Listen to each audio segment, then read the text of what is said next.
कि पहले विधि का वर्णन करो, फिर निषेध का वर्णन करो, फिर वापस विधि का वर्णन करो। तो भगवान ने 37वें श्लोक से पहले पीछे के 4 श्लोकों में युद्ध न करने से हानि बताकर अब आगे के 2 श्लोकों में युद्ध करने के लाभ बताते हैं। तो 37वें श्लोक में कहा, अतो वा प्राप्स्यसि स्वर्गम जित्वा वा भोक्ष्यसे महीम् तस्माद् उत्तिष्ठ कौन्तेय युद्धाय कृत निश्चय। तो भगवान ये कहना चाहते हैं कि अगर इसमें जीतेगा युद्ध में तो स्वर्ग की प्राप्ति होगी, क्योंकि तुमने कर्तव्य का पालन किया। और अगर मारा गया तो स्वर्ग की प्राप्ति होगी, क्षमा करें, मारा गया तो स्वर्ग की प्राप्ति होगी, और अगर जीत जाएगा तो पृथ्वी का राज्य मिलेगा। फिर भगवान ये कहते हैं कि सुख दुख समान समझ करके, लाभ हानि को समान समझ करके अगर समता में स्थित होकर युद्ध करेगा तो तुझे पाप नहीं लगेगा, क्योंकि अर्जुन जी का यही खास प्रश्न था, युद्ध करने से तो हम इन लोगों को मारेंगे तो उनको पाप लगेगा। भगवान ये बताना चाहते हैं कि पाप का हेतु युद्ध नहीं है। अगर तू किसी कामना से युद्ध करता है तो तेरे को पाप लगेगा। कर्तव्य पालन की दृष्टि से क्षत्रिय के लिए युद्ध करना ये एक प्रकार से धर्म का पालन है। तो इसलिए अगर तू समता में स्थित होकर के जय पराजय लाभ हानि इनको समान समझ करके युद्ध करेगा तो तुझे पाप नहीं लगेगा। तो भगवान ने इसमें कुछ विचित्र भाव प्रकट किए, ये बात कही है। पहले तो व्याख्यान की कला बताई, वो तो मैंने अभी आपके सामने रखी।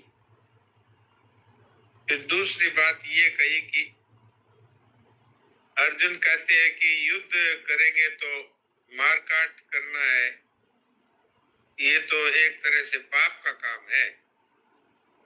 भगवान कहते हैं कि धर्म का पालन है, इसमें घोर या सौम्य नहीं होता, इसमें जो उचित है वही करना होता है।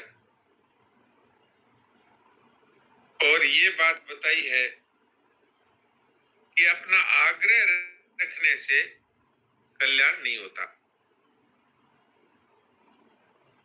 तो इसमें उद्धव जी का उदाहरण भी दिया है, अर्जुन का उदाहरण भी दिया है। अर्जुन कहते हैं कि मैं युद्ध नहीं करके भिक्षा में निर्वाह करूं तो भी अच्छा है, तो भगवान कहते हैं कि युद्ध कर। उद्धव जी के मन में थी भगवान के साथ ही रहूं, भगवान ने कहा कि उत्तराखंड में जाकर तप करो। तो भगवान ये समझाना चाहते हैं कि भी आग्रह रखने से कल्याण नहीं होता, अपने मन का आग्रह त्यागने से कल्याण होता है। अर्थात जैसी भगवान की इच्छा है वैसा ही होना चाहिए। सेठ जी की बात आती है, अभी हरिओम जी ने भी बताई थी कि सेठ जी ने कहा कि हमारे तो सब बातें हमारे मन की होती है। तो स्वामी जी महाराज ने पूछा कि किसी के भी मन की बात पूरी नहीं होती है, आपकी कैसे होती है? बोले हमने अपना मन भगवान के मन में मिला दिया, अर्थात जो भगवान की इच्छा हो वही हमारी इच्छा है। तो इसका तात्पर्य है कि आग्रह छोड़ दिया तो वो परमात्मा की प्राप्ति का अधिकारी हो जाता है। आग्रह का अर्थ सीधा सीधा इच्छा, तो इच्छा का त्याग करने से परमात्मा की प्राप्ति होती है, इसमें कोई संदेह नहीं है। जैसे हरिओम जी अभी ये कह रहे थे कि प्रजाति यदा कामान सर्वान पार्थ मनोगतान, ये दूसरे अध्याय का 55वां श्लोक है। इसमें भगवान यही कहते हैं कि अपनी इच्छाओं का सर्वथा त्याग कर देगा तो उसको तत्काल ही आत्मज्ञान हो जाएगा। इसमें कोई साधन नहीं बताया, कोई अभ्यास नहीं बताया, कोई काल की अपेक्षा नहीं बताई, कोई श्रम नहीं बताया। तो ये आग्रह का अर्थ ही अपनी इच्छा, इच्छा का त्याग करने से मनुष्य परमात्मा की प्राप्ति का अधिकारी हो जाता है। और गीता की ये मूल बात जो महाराज जी ने परिशिष्ट भाव में बताई है कि भाई गीता है वो व्यवहार करते हुए और कल्याण होने की विलक्षण कला बताती है। प्राय प्राय ग्रंथों में प्राय प्राय जो प्रवचन होते हैं उनमें यही बात आती है कि अगर कल्याण चाहते हो तो घर छोड़कर जंगल में चले जाओ, साधु हो जाओ, तभी होगा। एक साथ व्यवहार और परमार्थ नहीं चलेंगे। तो कल्याण के लिए घर छोड़ना आवश्यक बताते हैं। पर गीता जी तो साफ साफ कहती है, आप जहां हो, जिस परिस्थिति में हो, उसमें अगर आप शास्त्र विधि के अनुसार और अपने कर्तव्य का पालन करें और बदले में कुछ न चाहें, तो आपका कल्याण हो सकता है। ये साफ साफ कहते हैं। युद्ध से बढ़कर और कौन सी एक और परिस्थिति होगी, उसमें भी कल्याण हो सकता है। तो फिर जो हम लोग जिस परिस्थिति में है उसमें कल्याण क्यों नहीं हो सकता? ये गीता की विलक्षणता है कि आप जहां हैं, जो कर रहे हैं, केवल शास्त्र विधि का पालन करते हुए निष्काम भाव से अगर आप करेंगे। निष्काम भाव का अर्थ ही है कि हमें कुछ नहीं चाहिए, तो वही सिद्धि असिद्धि में सम रह सकेगा।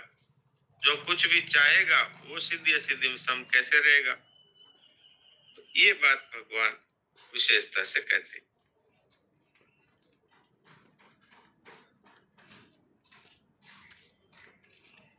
तो अब इसमें हाँ जी, प्रणाम।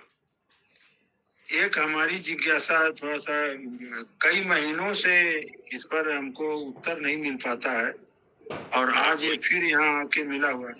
पृष्ठ संख्या 116 पे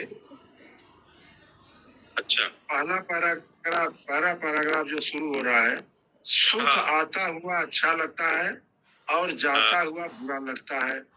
दुख आता हुआ बुरा लगता है, जाता हुआ अच्छा लगता है।